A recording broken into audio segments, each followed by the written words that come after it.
নমস্কাৰ। আকৌ এটি নতুন ভিডিঅ'লৈ আপোনালোকৰ ওচৰলৈ আহিলোঁ। যিহেতু এতিয়া আম খোৱা বতৰ, ভাবিলোঁ আমৰে কিবা এটা বনাওঁ।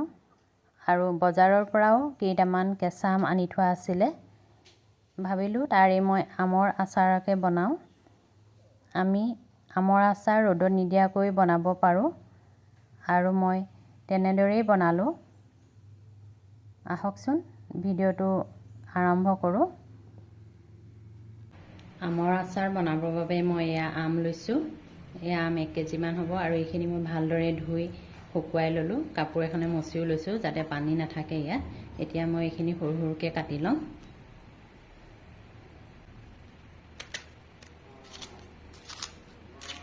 টুকুৰা টুকুৰকৈ কাটি ল'ম, দীঘলীয়াকৈ নাকাটো। আৰু গুটিটো আমি এৰুৱাই দিম।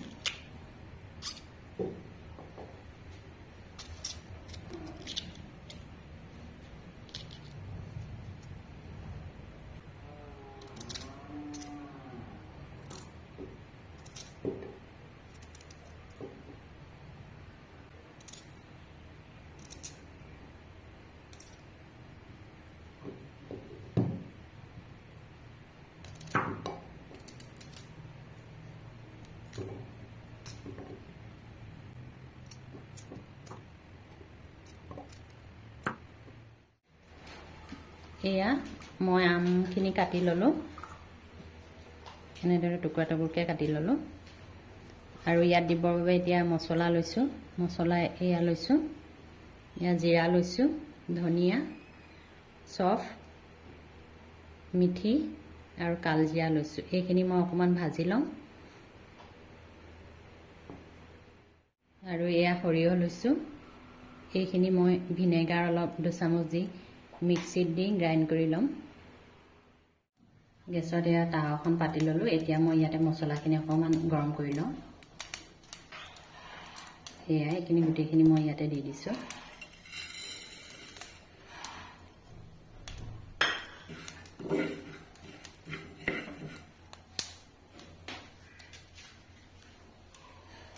আৰু এয়া জলকীয়া দি দিছোঁ মই, শুকান জলকীয়া।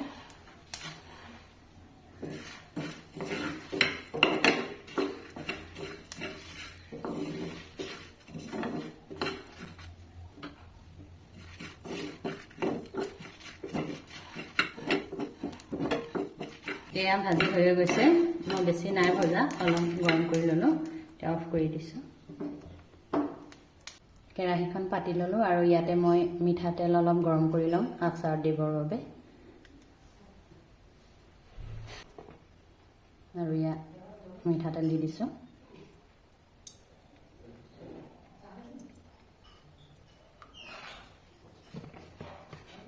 আচাৰ দিবৰ বাবে এয়া জলকীয়া মই এনেদৰে কাটি লৈছোঁ, ভোট জলকীয়া কাটি লৈছোঁ।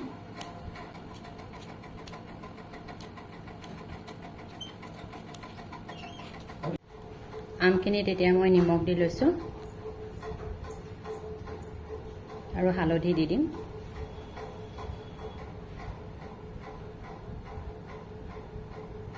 হালধি দি দিছোঁ।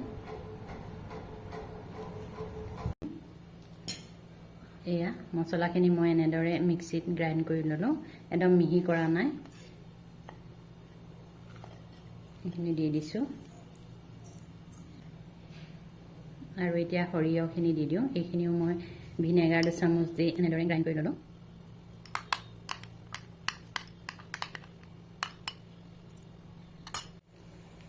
এতিয়া মই মছলাখিনি আমৰ লগত ভালদৰে মিক্স কৰি লওঁ।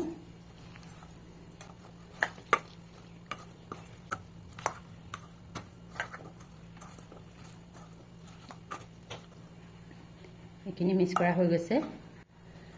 আৰু এতিয়া ইয়াতে ৰেড চিলি পাউডাৰ 2 চামুচ দিম, তেতিয়া কালাৰটো আমাৰ ধুনীয়া হ'ব।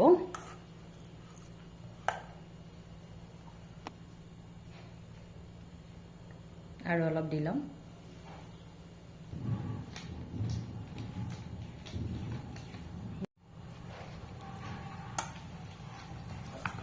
এতিয়া ইয়াতে তেলখিনি দি দিম। গৰম কৰি থোৱা এয়া তেলখিনি মই ইয়াতে দি দিছোঁ।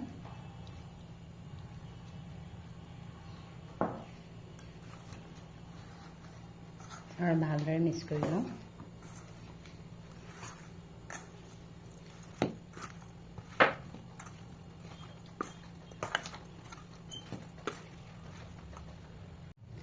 এইদৰে আমি আম ৰ'দত নিদিয়াকৈ আচাৰ বনাব পাৰোঁ আৰু এই আচাৰ বহুত দিনলৈ ভাল হৈ থাকে। খালি ইয়াত পানী অলপো থাকিব নালাগিব। আমি প্ৰতিটো বস্তুৱে শুকানকৈ ল'ব লাগিব। আৰু এতিয়া মই জলকীয়াখিনি ইয়াতে মিক্স কৰি দিম। এয়া জলকীয়াখিনি দি দিছোঁ।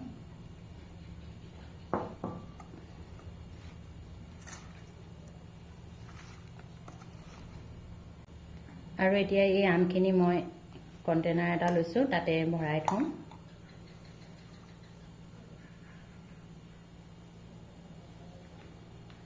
এই কণ্টেনাৰটোতে মই ভৰাই থ'ম আৰু এইটো মই শুকানকৈ ৰ'দত দি শুকুৱাই লৈছিলোঁ আৰু মোহাৰি লৈছিলোঁ যাতে পানী নাথাকে। ইয়াতে মই এতিয়া আমখিনি দি দিম।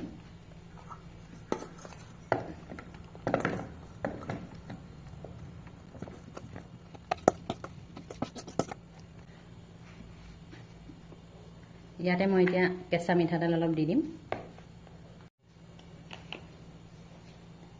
দি দিছোঁ। যিহেতু আচাৰত তেল অলপ বেছিকৈ দিলে ভাল হৈ থাকে। এয়া তেল দি হৈ গৈছে আৰু এইখিনি মই এতিয়া বন্ধ কৰি থৈ দিম সাঁফৰখনেৰে। 5 দিন মই এনেদৰে থৈ দিম আৰু ৰ'দত দিম আৰু অলপ লৰাই থাকিম মাজে মাজে। 5 দিনৰ পিছতহে মই বটলত ভৰাম। এতিয়া মই সাঁফৰখন মাৰি থওঁ।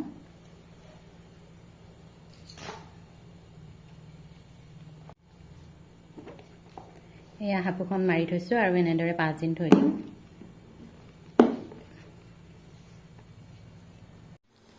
5 দিনৰ পিছত এয়া মই আমখিনি বটলত ভৰাবলৈ লৈছোঁ।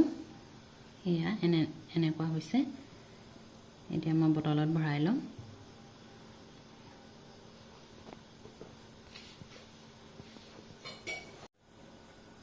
মই ৰ'দত দিছিলোঁ আৰু অকণমান লৰাই আছিলোঁ। এদিন বাৰু ৰ'দত দিবলৈ নহ'লে, ৰ'দ নাছিলে। এতিয়া মই এইখিনি বটলত ভৰাই ল'ম।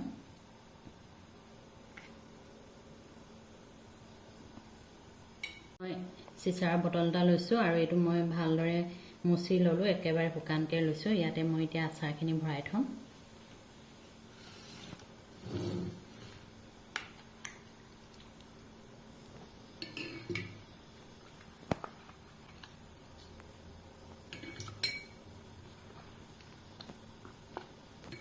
আৰু কেইদিনমান ৰ'দত দিয়াৰ পাছত এয়া আচাৰ আমাৰ খাব পৰা হ'ব।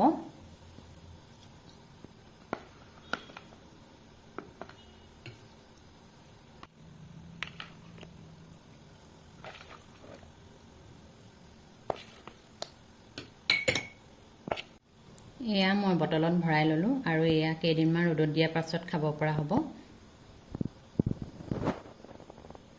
আশা কৰিলোঁ ভিডিঅ'টো চাই আপোনালোকে ভাল পালে। লগতে এটা লাইক, কমেণ্ট আৰু চেনেলটো ছাবস্ক্ৰাইব কৰিবলৈ নাপাহৰিব।